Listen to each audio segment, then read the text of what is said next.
Okay, so today we're going to be identifying the characteristics of quadratic functions from a graph.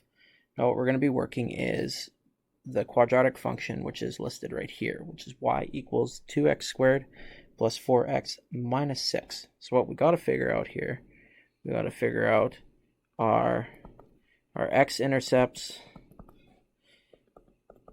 our y-intercepts. We have to figure out the coordinates of our vertex. We have to also figure out the equation for our axis of symmetry. And we have to figure out the domain and the range. Okay, so I've already gone ahead and plugged in some values here because I know you all know how to fill in a table of values. So we're just going to start plotting some points. We're going to switch the color here just to make it look real nice. So let's start with -4. Okay, so -4, if the x value is -4, that means we got to find 10. So that's going to be right about here. Make a point right there. Our next point is going to be -3 and 0. So we're going to go right here. Next we have -2 and 6. So that comes right about here. And then we have -1, -8. Now we're going to start working our way back up. Right here when x is equal to 0, y is equal to -6. And as we move our way up here, we're going to have x is equal to 1 and y is equal to 0. And then for 2, we're going to be back up at 10 here. So that's all we're going to graph. So we'll draw a nice little line here to connect the dots. Just like so.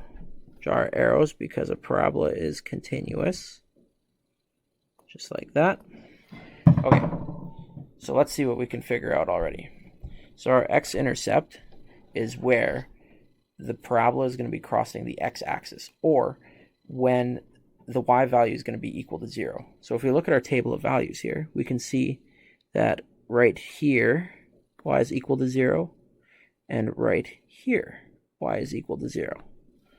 So that can lead us to believe that where it's crossing, which is right here and right here, you're going to have an x-intercept of -3 and 0, and an x-intercept of 1 and 0. Now for our y-intercept, we need to see where x is equal to 0. So if we look over here, we find where x is equal to 0, and our y value is going to be -6. So that is going to be at 0, -6. Okay, now our vertex, remember that's either our maximum point or our minimum point.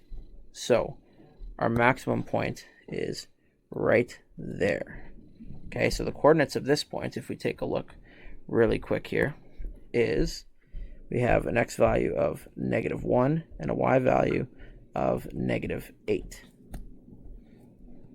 Okay, so that means if we go over here, that our vertex coordinates are going to be -1, -8.